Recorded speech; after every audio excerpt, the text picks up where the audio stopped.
समाचार अब तक, सत्य का साहस। लोकशाहीचा महाउत्सव म्हणून ओळखल्या जाणाऱ्या लोकसभा निवडणुकीच्या मतदानाला सुरुवात झाली आहे। पहिल्या टप्प्यात रामटेक लोकसभा मतदारसंघात येणाऱ्या कन्हान शहरात आणि ग्रामीण भागात मतदान शांतीपूर्वक संपन्न झालंय।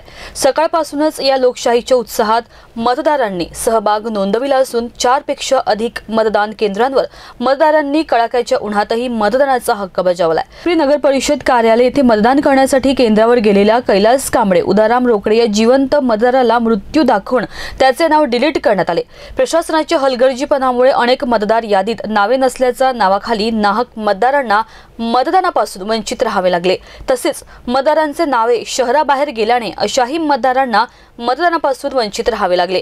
मतदानापासून वंचित ठेवणाऱ्या प्रशासकीय अधिकाऱ्यांवर शासन कारवाई करणार काय, असा प्रश्न जागरूक नागरिक करीत आहेत।